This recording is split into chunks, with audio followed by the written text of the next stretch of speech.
4+1 permission ఉన్న auto ఉన్నట్టుంది ఇది.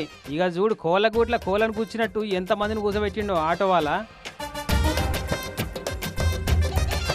మునుగోడికి వెళ్ళి చౌటుప్పల్కి పోతున్నట ఈ ఎమ్మెల్యే రాజగోపాల్ సారు. అదే టైంలో నారాయణపూర్కి వెళ్ళి చౌటుప్పల్కు గాలి మోటార్తో పోటీ పడేటట్టు గాలినే దూసుకుపోతుందట ఈ ఆటో.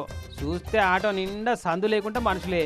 పోనీ అది కామనే కదా అనుకుందామంటే వెనక చూడు చిన్న పిల్లగాడు, ఆ పిల్లగాని వెనక పెద్ద లగేజ్ బ్యాగు. లోపలికెళ్ళి లగేజ్ బ్యాగ్ను పట్టుకొని ఇంటి ఆమె కూర్చుంటే బయట పిల్లగాని పట్టుకొని ఇంటి ఆయన కావచ్చు కూర్చుండు. ఇక కథం వెంటనే ఆటోకి అడ్డం తిరిగి అటకాయించి ఆపి దగ్గరకు వచ్చిండు.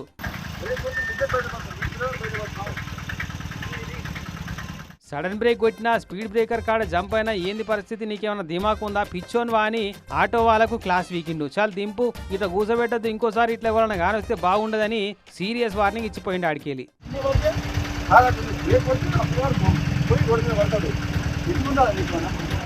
పొట్ట తిప్పాలు పొయ్యిల కట్టేలన్నట్టు ఆ ఆటో వాళ్ళకేమో డీజిల్ ఖర్చు ఓ 4 రూపాయలు సంపాదించాలని వాళ్ళకుంటుందా. అదనకు బస్సులు లేక పోయేటోళ్ళ తిప్పలు వాళ్ళకుంటాయి. ఎట్టయినా ఆటో వాళ్ళు వినరు కానీ ఆటోలు కూడా ఫ్రీ బస్సులను కాదనికి ఇట్లా ఆటోలెక్కి సాహసాలు చేసిపోతున్నారంటే ఈ రూట్లో సరిపోని బస్సులు తిరుగుతలేవేమో సారు. మొదలుగా ముచ్చటగా బస్సుల మంత్రి పొన్నం సారు చెవులేసి ఆర్టీసీ అధికారులకు సూచనలు చేస్తే బాగుండు అని ఆటో ఎక్కిన ఆడోళ్ళంతా అనుకున్నారట.